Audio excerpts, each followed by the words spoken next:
agar bisa berinteraksi langsung dengan materinya. Monggo Bapak-Bapak Ibu-Ibu, ada yang ingin melakukan pertanyaan langsung? Ya, sambil menunggu pertanyaan langsung, ini ada pertanyaan yang ada di chat room ini. Ada ya Bapak Roslina, Bapak Ibu Roslina, izin bertanya Pak, bagaimana kerangka pembuatan legal opinion? Apakah susunannya sama dengan pembuatan skripsi? Pertanyaannya. Itu pertanyaan selanjutnya ini, Pak Gatot, apakah seorang konsultan hukum yang belum menjadi advokat dapat melakukan somasi? Itu mungkin dijawab dulu dua pertanyaan itu sambil menunggu pertanyaan langsung melalui forum tatap langsung. Monggo.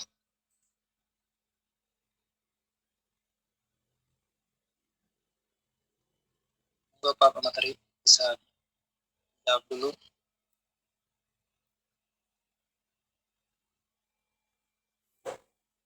Halo.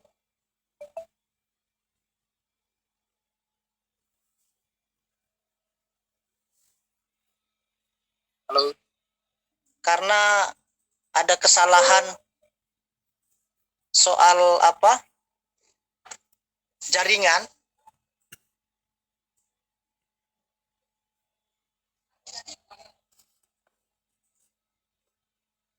Ya, halo.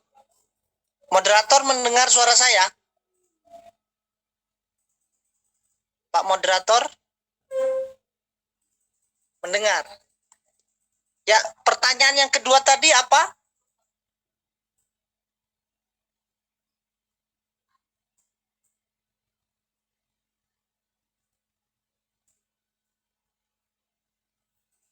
Moderator bisa, itu terkunci suaranya moderator. Moderator terkunci suaranya. Coba hidupkan moderator. Saya. Ya. Jadi, nah, gimana pertanyaan yang kedua? Ini pertanyaan kedua tadi dari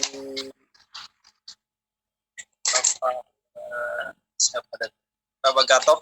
Apakah seorang konsultan hukum yang belum menjadi advokat dapat melakukan somasi? Pertanyaannya. Baik, kita jawab. Ada dua pertanyaan ya. Yang pertama adalah bagaimana penyusunan pembuatan legal opini ya. Sebetulnya ini kemudian kita untuk mengembalikan kembali terhadap pertanyaan atau kemudian mengulas apa yang saya sampaikan tadi, bahwa paling tidak memang tidak ada standar baku ya. Saya katakan tidak ada standar baku dalam penyusunan terkait dengan pembuatan legal opini atau pendapat hukum. Nah, kenapa kemudian tidak memiliki standarisasi itu? Karena punya banyak cara atau kemudian tidak ada aturan yang mengatur terkait dengan pembuatan legal opini. Tentunya kan itu. Nah, akan tetapi supaya pendapat hukum atau legal opini itu dapat tercapai satu sasaran apa yang diharapkan, maka kemudian pendapat hukum itu ketika kita akan tulis dalam bentuk tulisan pendapat hukum itu harus memiliki metodologi. Metodologi ini adalah ilmu atau cara untuk bisa mencapai pada satu titik target, maka kita harus menggunakan metodologi. Nah, makanya kemudian metodologi inilah yang kemudian bisa menjadi acuan kita untuk menyusun satu pendapat hukum. Nah, karena apa yang saya katakan tadi, pendapat hukum itu tidak bersifat baku. tetapi dia memiliki metodologi. Nah, yang diharapkan siapa saja yang membuat legal opini ini sebaiknya harus punya metodologi penulisan. Nah, pertanyaan kedua, apakah dalam bentuk penulisan itu sama dengan penulisan skripsi, tesis, dan lain-lain sebagainya? Tentunya berbeda. Tentunya berbeda. Kenapa berbeda? Karena banyak hal ya, kalau di dalam kampus itu kan dia memiliki satu bentuk namanya buku panduan skripsi gitu kan. Ada buku panduan tesis begitu kan. Yang kemudian jumlahnya juga tidak terlalu banyak-banyak juga legal opini. Kalau banyak-banyak nanti buat buku atau ngerjakan skripsi gitu loh. Nah, baiknya yang paling bagus itu adalah kita punya metodologi V-Rich itu tadi supaya tidak melebar kemana-mana dan supaya tidak terlalu banyak sekali gitu loh. Kalau terlalu banyak ya nanti banyak males dibaca mungkin kan sama ini. Yang penting poin-poinnya apa saja itu yang penting dalam metodologi. Nah, sementara kalau skripsi atau tesis dan disertasi itu kan dia harus banyak juga mencantumkan banyak referensi. Menurut siapa, pendapat siapa, dasar hukumnya apa dan lain sebagainya itu. Dan itu tentunya banyak. Nah, kalau di pendapat hukum dia tidak perlu banyak-banyak gitu loh. Yang penting tepat sasaran. Apa yang kemudian apa yang mau dikehendaki itu saja. Jadi kalau mau banyak-banyak pendapat hukum buat buku saja gitu loh. Jadi tidak usah buat pendapat hukum, buat buku saja. Kenapa? Tidak perlu banyak. Ya itu tadi saya katakan sekali lagi, kalau terlalu banyak, ya banyak kemana-mana itu bisa jadi, atau kemudian nanti malas dibaca dan gagal paham untuk ini. Jadi ketika jelas, tepat, padat, dan jelas itu kemudian mudah untuk di ini. Dengan sekali lagi saya katakan dengan metodologi yang saya sampaikan tadi. Fakta, isu, atau pertanyaan hukum, atau norma dan analisis, serta konklusi itu. Nah itu kira-kira untuk jawaban yang pertama. Dan yang kedua, apakah seseorang yang belum status menjadi advokat dapat mengirimkan somasi, kan begitu? Ya somasi itu kan artinya teguran keras atau teguran lah, ya teguran keras kepada seseorang yang sedang bermasalah. Nah, sepanjang dia tidak mengaku-ngaku sebagai pengacara, maka tidak jadi masalah. Siapa saja punya hak untuk menegur, kan begitu? Hak untuk siapa saja untuk menegur. Nah, artinya tidak harus dengan pengacara. Nah, akan menjadi permasalahan, akan menjadi soal kalau kemudian yang kemudian membuat dan mengirimkan somasi itu belum pengacara tapi dia mengaku-ngaku sebagai pengacara. Nah, itu ada akibat hukum pidananya, mengaku-ngaku sebagai pengacara begitu. Nah, tapi sepanjang dia tidak mengaku-ngaku dirinya sebagai pengacara, dapat untuk mengajukan yang namanya somasi, entah peringatan, entah apalah itu namanya. Nah, tapi yang jelas kalau dia mengaku sebagai pengacara tidak bisa. Karena somasi itu adalah bagian dari proses pekerjaan seseorang dalam penyelesaian masalah begitu. Nah, apa yang kemudian isi konten dalam somasi itu? Ya di situ ditujukan kepada siapa, tertanggal apa, kapan, dan materi masalahnya apa, dan tuntutannya apa, dan konsekuensi hukumnya apa. Nah, itu kan sifatnya hanya peringatan, teguran, nah, gitu. Jadi siapa saja punya hak untuk menegur sepanjang dia tidak mengaku-ngaku sebagai pengacara. Intinya itu. Jadi tidak jadi masalah. Asalkan dia tahu aturan hukum, susunan perkata dan perpoin seperti apa, nah itu tidak jadi masalah. Yang penting dia tidak mengaku-ngaku sebagai pengacara. Nah itu. Ya, terima kasih moderator. Ini pertanyaan selanjutnya ini sambil menunggu yang ingin bertanya langsung, ini ada pertanyaan dari Pak Sandro Situmeang. Bagaimana kekuatan hukum LO ini dalam pembuktian di pengadilan? Oke, baik. Terima kasih Pak Situmeang.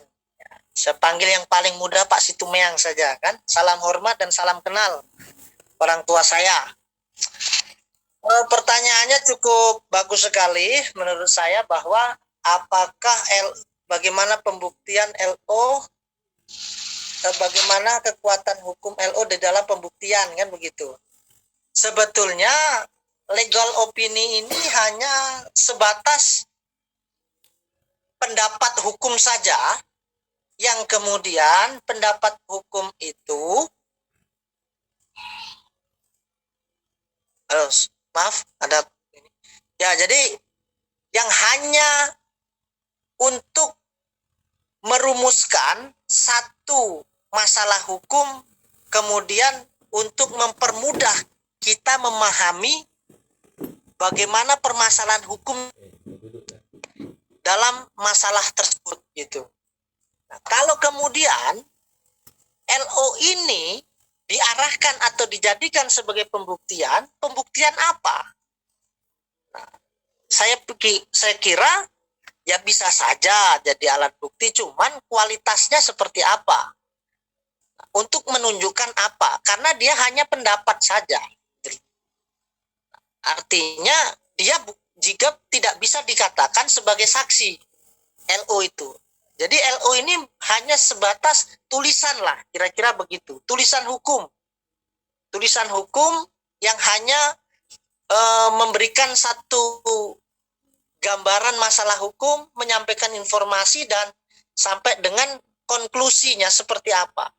Jadi tidak bisa sebetulnya kalau dia masuk dalam kategori alat bukti ya. Nah, tapi dalam konteks apa dulu? Tapi kalau dalam konteks yang saya jelaskan terhadap masalah, dia tidak bisa jadi alat bukti. Dia cuma pendapat saja. Prinsipnya hanya pendapat. Tidak bisa dikategorikan sebagai alat bukti. Karena pertama, dia tidak ada dalam pokok perkara itu. Semisalkan yang dalam perkara ini adalah bicara tentang harta waris misalkan. Nah, korelasi atau relevansi. Nah, kita bicara tentang relevansi. Apa kemudian relevansi dan relevansinya terhadap LO dengan itu ya tidak nyambung. Karena dia tidak bisa membuktikan secara alat bukti. Nah, dia hanya prinsipnya sebagai tulisan hukum atau pendapat hukum saja begitu. Ya, terima kasih atas jawaban pemateri. Ini ada dua orang yang ingin bertanya langsung. Silakan. Pak Triwan Gulo, Trione Gulo. Pak Tri, bisa dinyalain tombol namanya? Tombol. Ya, baik. Terima kasih waktunya Pak Jamil. Oh ya. Untuk izinkan bertanya. Sebelumnya Assalamualaikum warahmatullahi wabarakatuh. Salam sejahtera bagi kita semua. Sangat bermanfaat materi disampaikan oleh Pak Sugi, dan ini juga kategori bisa digolongkan bahwa ketika kita PKPA atau misalnya, karena perkenalkan sebelumnya saya berprofesi sebagai advokat juga dan belum terlalu lama, masih dikatakan junior lah. Ya, hormat kepada senior-senior yang berkumpul di layar di sini. Legal opini ini sudah kita dengar dan sudah kita pelajari ketika juga PKPA atau pendidikan khusus profesi advokat. Namun tidak terlalu dalam, dan mungkin di pertemuan ini sangat bagus. Nah, izin, di legal opini ini kan kita kenal, dan saya juga membaca buku. Nah, saya ada baca buku bahwa tradisi legal opini ini itu dianu di dalam negara hukum Anglo-Saxon, mungkin seperti di Amerika Serikat, dan di Indonesia karena common law ini sangat jarang dipakai legal opini ini, sehingga kan masih terlalu tidak terlalu sering kita dengar begitu. Nah, yang ingin saya tanyakan kepada Pak Sugi sebagai pemateri dalam hal legal opini ini, yang pertama itu adalah ketika kita membuat legal opini dan ada kesalahan atau mungkin salah memberikan pasal dengan sudut pandangan hukumnya misalnya, apakah si peminta atau si klien yang ingin meminta pandangan hukum dari kita atau sebagai legal opini dari kita sebagai advokat atau sebagai konsultan hukum dapat digugat ketika salah memberikan klausa-klausa di dalam legal opini ini. Itu yang pertama. Yang kedua, Pak Pemateri, dalam hal apa saja legal opini ini dapat diberikan. Karena kadang ketika kita bertemu dengan klien atau ketika bertemu dengan orang yang bermasalah, mereka bercerita dan harapan mereka itu cepat diselesaikan. Sementara apakah memang wajib di dalam setiap kesempatan atau bertemu dengan klien harus kita sampaikan bahwasanya oke, biarkan kami sebagai konsultan hukum menyampaikan legal opininya dulu atau bagaimana? Karena kan ini karena terlihat jarak dan di Indonesia ini mungkin masih dikatakan minim orang yang memakai legal opini terhadap klien yang bertemu, baik itu dalam perusahaan korporasi maupun dalam peradilan. Dan mungkin itu saja yang bisa saya tanyakan, karena legal opini ini sangat bermanfaat. Ya, sangat bermanfaat. Misalnya di dalam kasus pabrik atau misalnya limbah atau penyebaran polusi misalnya, dengan ketidaksenangan masyarakat, mungkin mereka melihat advokat atau yang punya bidang di dalam legal opini ini, mereka bisa minta pendapat hukumnya atau pandangan hukumnya, sehingga itu dasar mereka ke pengadilan misalnya. Jadi langkah yang saya maksud ini atau yang saya tanyakan ini, yang pertama, dalam hal apa saja legal opini ini dapat diberikan. Yang kedua, ketika kita sudah membuat legal opini atau sebagai konsultan hukum membuat legal opini, apakah bisa digugat ketika klausalnya tidak sesuai atau tidak sesuai dengan keinginan si klien atau si peminta terhadap legal opini. Mungkin itu yang bisa saya tanyakan. Saya ucapkan terima kasih. Wassalamualaikum. Waalaikumsalam warahmatullahi wabarakatuh. Ya, bisa ditanggapi lagi. Baik, terima kasih moderator atas waktunya, dan saya ucapkan salam jumpa dengan Abang Triwan. Ya, senang sekali saya bisa berjumpa walaupun melalui media sosial dan terbatas sekali. Dan mohon maaf, layar saya nampaknya belum bisa kebuka karena memang agak ada gangguan sinyal. Tadi panitia menyampaikan kalau gangguan sinyal sebaiknya tidak dihidupkan videonya, maka itu tidak dihidupkan oleh panitia. Mohon maaf sebelumnya. Baik, pertanyaan Mas Tri, saya pikir cukup luar biasa. Ini juga menjadi ruang diskusi kita bersama ya, bahwa sangat amat pentingnya sekali LO itu bagi seorang praktisi hukum, tentunya yang selalu dimintain pendapat hukum oleh siapa saja yang sedang bermasalah, kan begitu. Nah, tentunya dua pertanyaan itu akan menjadi kita membuat semua tergelitik terhadap dua pertanyaan yang menarik untuk kita jawab sama-sama pada kesempatan ini. Yang pertama, bahwa bagaimana, dalam hal apa legal opini bisa diberikan. Pada prinsipnya legal opini itu bisa diberikan ya kapan saja kalau itu sudah siap gitu. Nah, maksudnya kan dalam sudah siap atau belumnya kan begini.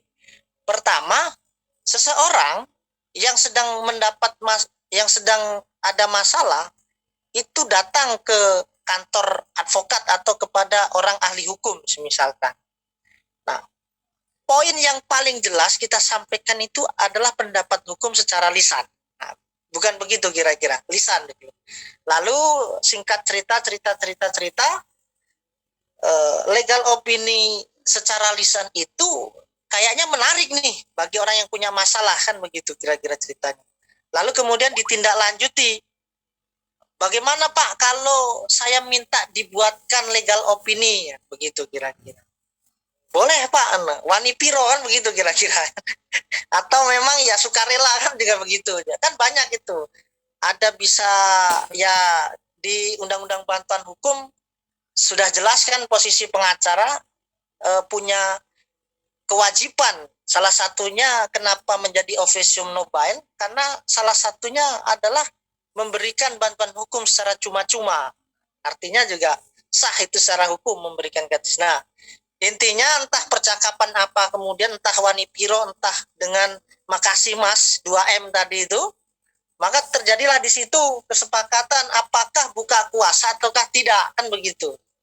Nah, kalau untuk membuat satu rumusan itu perlu dirasa buat kuasa, berarti buatlah kuasa dulu kan begitu. Nah, kalau tidak ya tidak perlu, berarti langsung dibuat LO.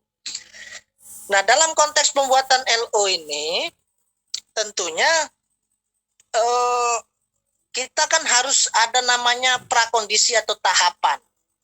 Nah, tahapan yang kemudian harus kita lakukan seperti yang saya katakan tadi adalah bagaimana pemeriksaan segi hukum atas dan perbuatan hukumnya, bagaimana memeriksa keabsahan dokumen-dokumen, mengumpulkan keterangan mengenai peraturan perundang-undangan dan lain sebagainya itu. Nah, itulah yang kemudian menjadi tahapan persiapan ketika kita akan membuat LO.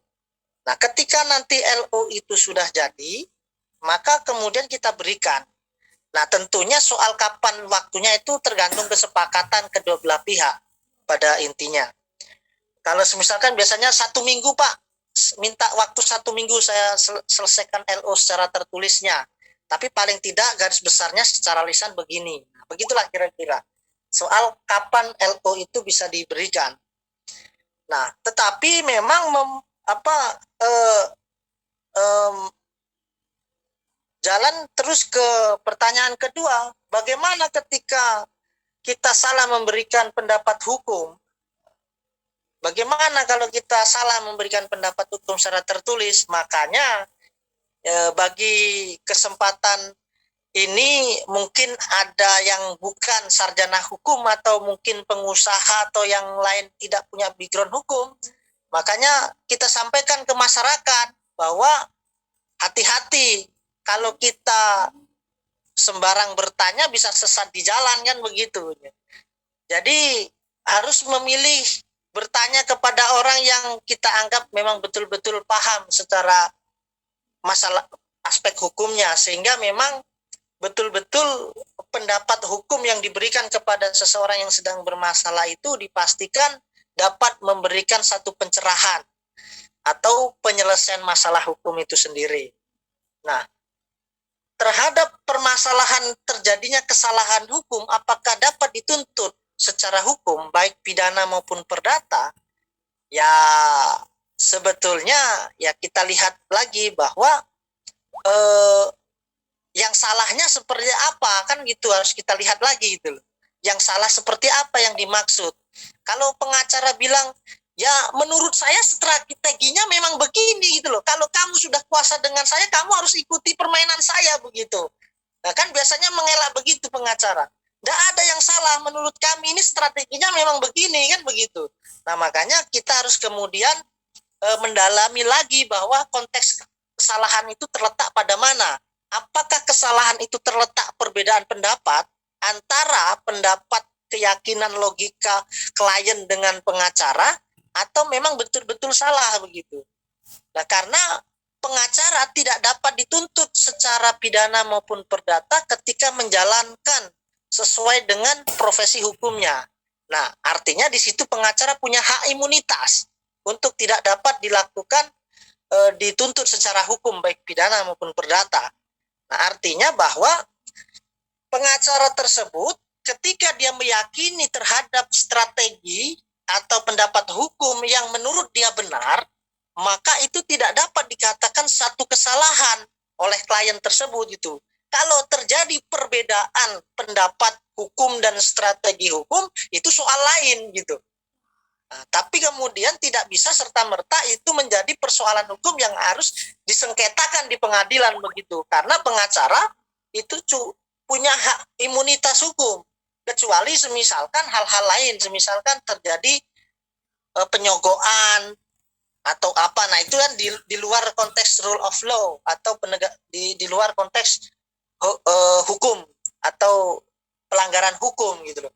Tapi kalau sepanjang dia menjalankan profesinya secara profesional dan sesuai ketentuan hukum, maka kemudian dia tidak dapat dituntut baik pidana maupun perdata.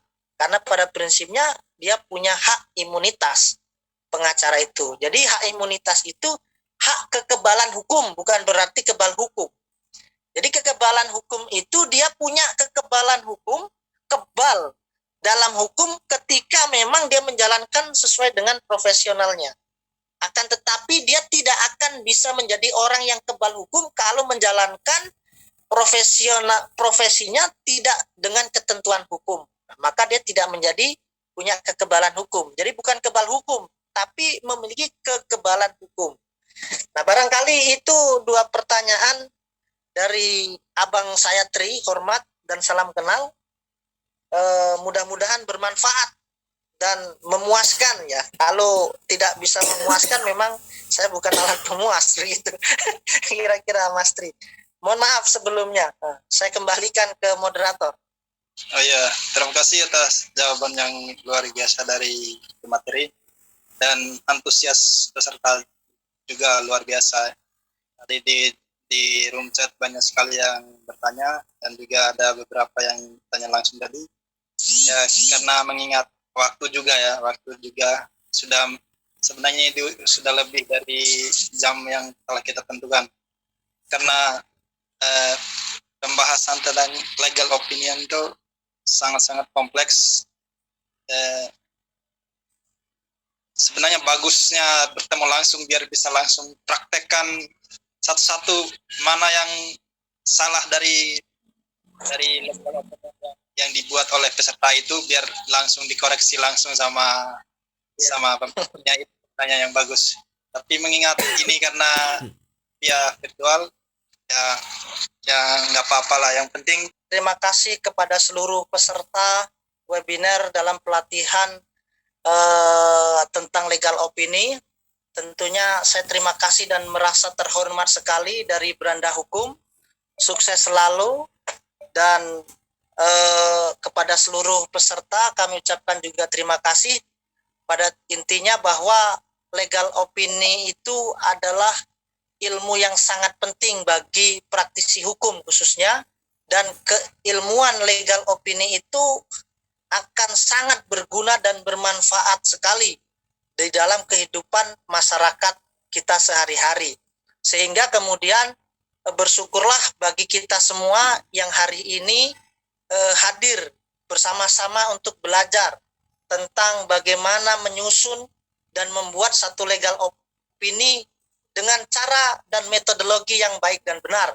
Walaupun memang secara sistematis dan peraturan perundang-undangan itu tidak ada aturan baku standarnya seperti apa, tetapi kita memiliki satu metodologi dalam menyusun kerangka yang namanya legal opini itu sendiri. Nah, kurang dan lebihnya saya mohon maaf.